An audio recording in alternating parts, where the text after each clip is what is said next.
guys, this is Jannat Akhtar. This is 3 in the morning, and I woke up at 1:20 in the morning. I slept, I guess, at what, 10? 10. Yeah. So that's all. Like, I wake up almost around this time for the past 4 months.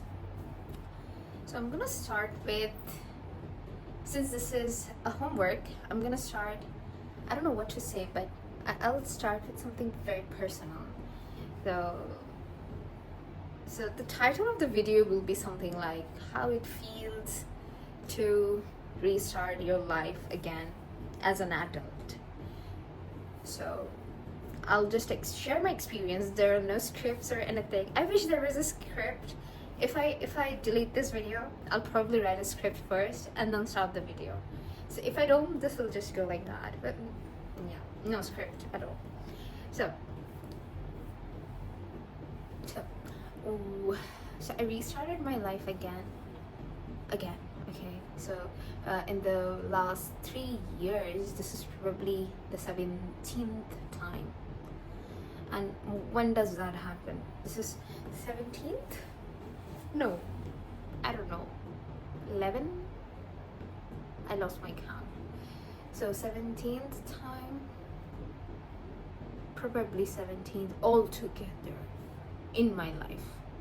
But the past 3 years, I restarted my life at least 10 times, at least. So what happens when you restart your life? First, you are relieved that you cut off all sorts of people that makes you feel, like they really take the job to make you feel insecure, and they try to humble you down for some reason. So you are very happy, high in dopamine that you achieved removing people out of your life. But then, since your life was filled with those people, and when you cut off, you don't replace, right? You just cut off, you don't replace. So those people and their stages are empty, and there is literally nothing or no one that replaces that. So that stays empty, and you start to feel that emptiness, and you start to doubt, why did you even do that? So I'm the type of person, I don't really have any sort of proof as to why I need to cut off people, but I have this feeling,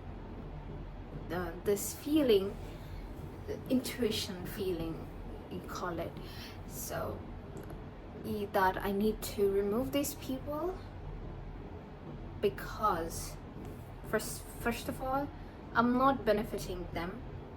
I'm not helping in their increase of IQ, increase of their emotional stability, or I'm not even inspiring anyone, right? So I feel very, I don't know, I don't feel useful. Like, for me, when I enter someone's life, I need to feel useful. Not that using useful, but I need to contribute in that person's life, where the person is growing intellectually and emotionally and financially, socially, you name it. Like, there needs to be improvement. In my presence, you must improve. Otherwise, I'll remove myself. Yeah, I'm quite strict. So whenever I see people, my friends or anyone who's not, because of me, if someone is not getting a better life, I'm done. Yeah. So it's my fault. I feel like that's my fault. But now I know that this is the right thing. So whenever I am around people, I make sure that I'm doing something that is benefiting the other person. That is a must, because I'll die otherwise. Oh my God. Being useless and living a life out of other people's, hard work is something I mean, parents, fine, they did a lot of stuff, so only, it is impossible to, I don't know, it just doesn't, it never sat with me, and I cannot, like, I cannot sit here and take benefit of the other person. Yeah, just I'll research on that if it's the correct thinking or not. But you feel empty, right? And then what do? You try to add activities that is high in dopamine, but once you do those activities and the moment passes, again, you're empty. So, and then when I was a children growing up, I did not when I was a child, I did not understand, like, what should I do, right? But whenever I had, I'm the type of person who's like, I'll give a lot of chances to people, right? So I had this one best friend back in, so like, I was homeschooled till 8, and I would have the same tutors as her, my best friend. That human being. And when I got admitted to school, like, we were in the same school, okay? Surprisingly, we had the same section. And I was excited. I saw her and I was like, wow, I'm gonna be in the same class as my bestie. And I sat beside her, as usual. And for a fact, she lived literally 1 minute away. We were like sisters. She goes to the school and completely ignores me. And then, almost a week passes by. She, refuses to acknowledge my existence. And I was shocked. I was like, why would she do that? And that was the first betrayal of my life. Now, I have many more, but this was the first one. I still remember. And my reaction to, she came and told me, please, basically she was a topper in her previous class, and she's like, look, she's like, basically, I'm a new student, I could be bad, I could be good, she doesn't know, so she wouldn't risk her reputation. What are we, 8 years old? And she was like, she wouldn't risk her reputation to be friends with me. And I was like, okay. There were many other girls in the class. I think I went on making friends with them. Yeah, so after that, we never. It just like, once you break something, you cannot, I tried, but she kept on getting arrogant, and I cannot. Nobody likes arrogant people, right? There's this one term, fitra, in Arabic. So that, like, innately we hate stingy, arrogant, backbiters. These sort people with these characteristics, we innately repel them. Innately. Like, even if you are, let's say,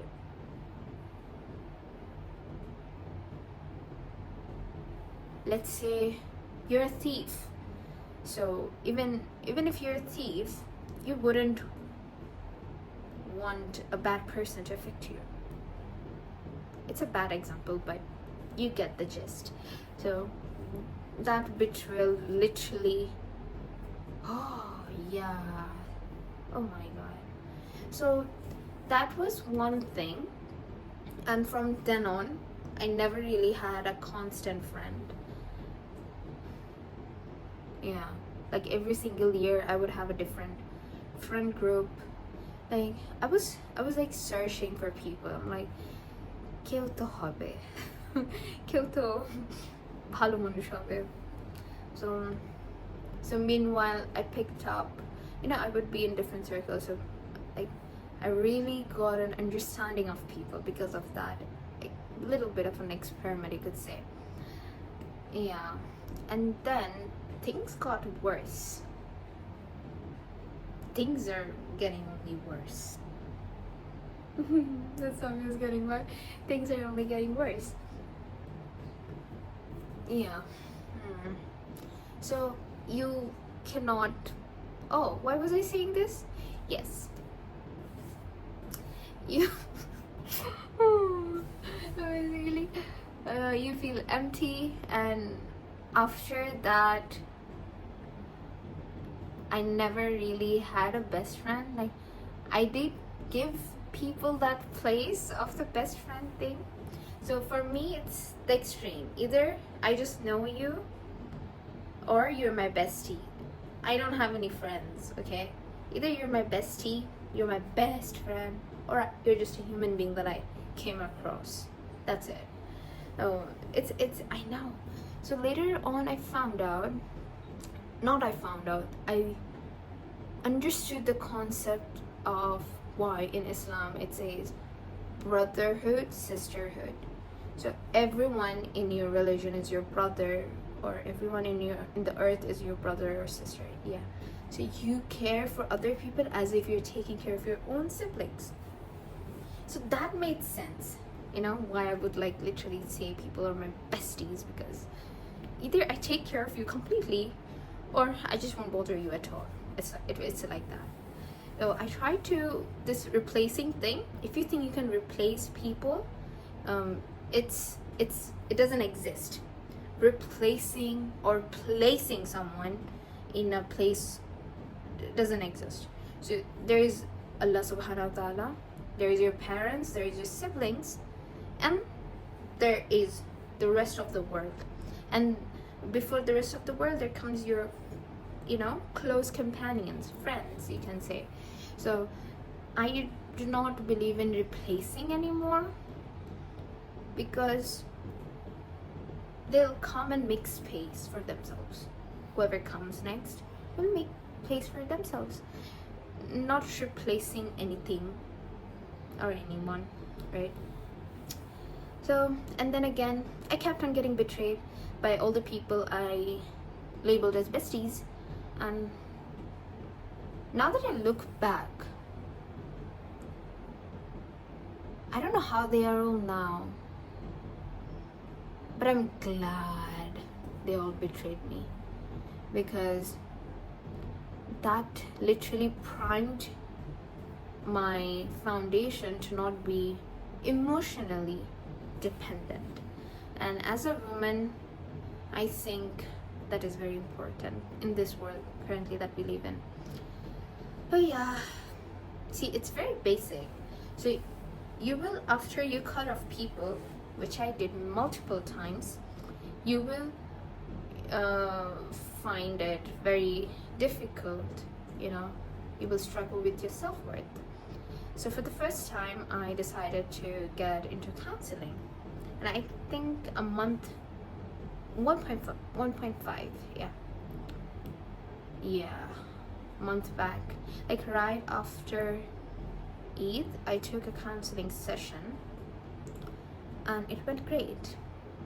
It was with Sahilati, and it went pretty well. And I thought I didn't have a self-esteem, but he told me, after diagnosing all the situations, he told me that I have low self-worth, but my self-esteem was intact, which is a great news.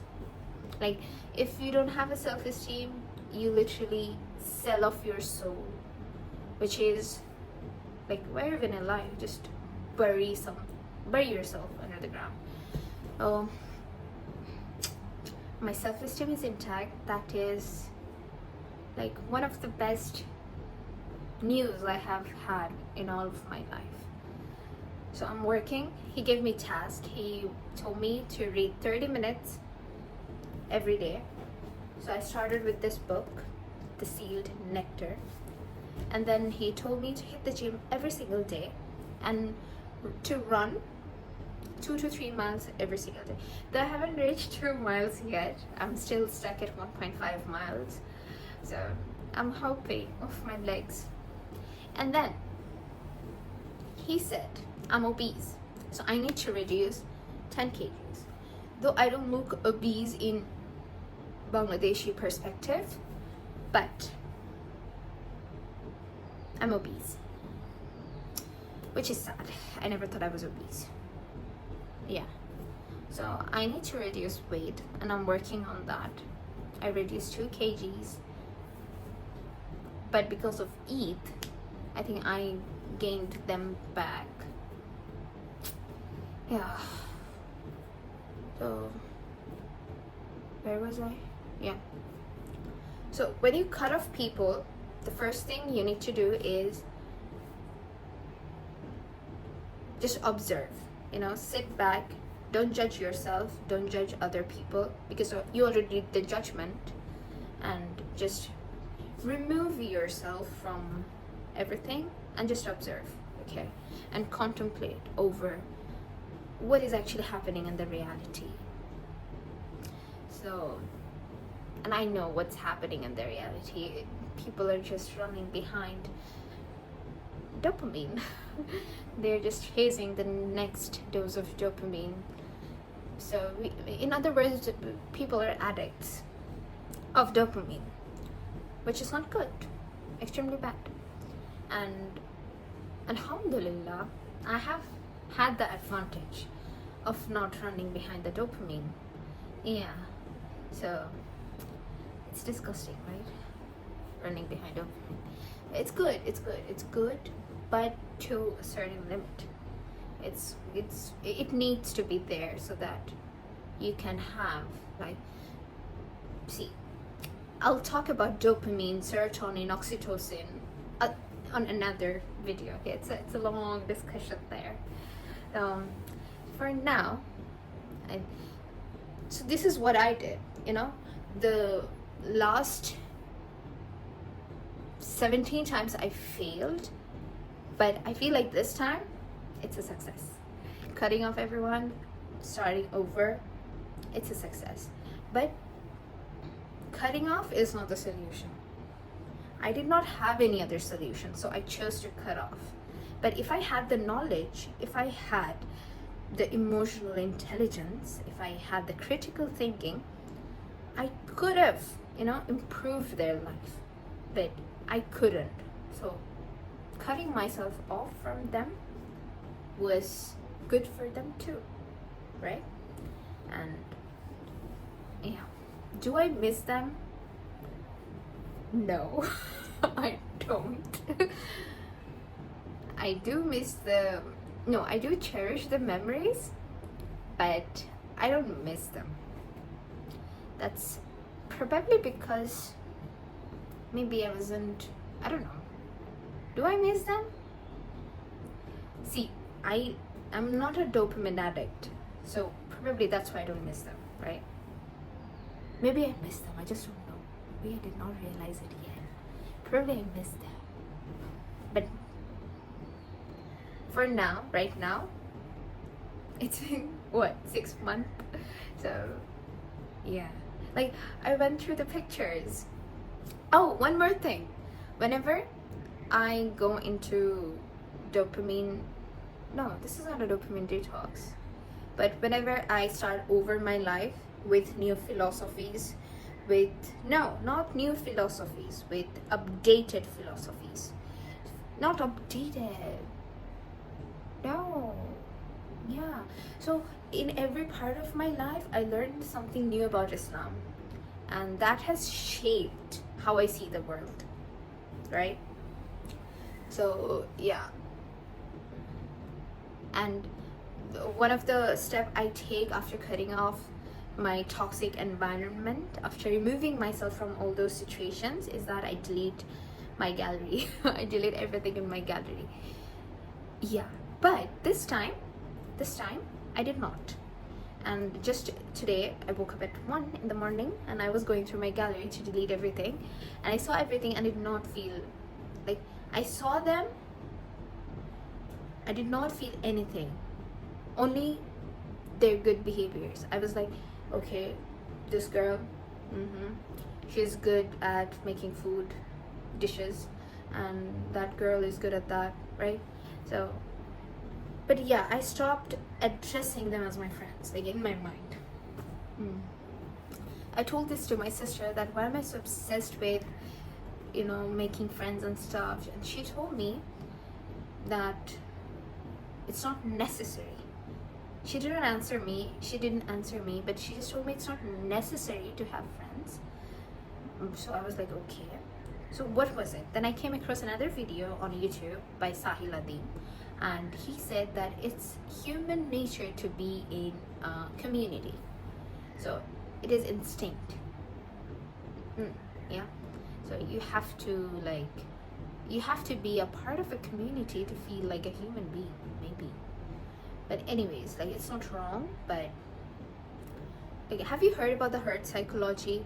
So in herd psychology, what happens is that whatever everyone is doing, you will do the same. And that is necessary to be safe. And I like dangerous stuff. I don't like safe stuff. Yeah, that's it.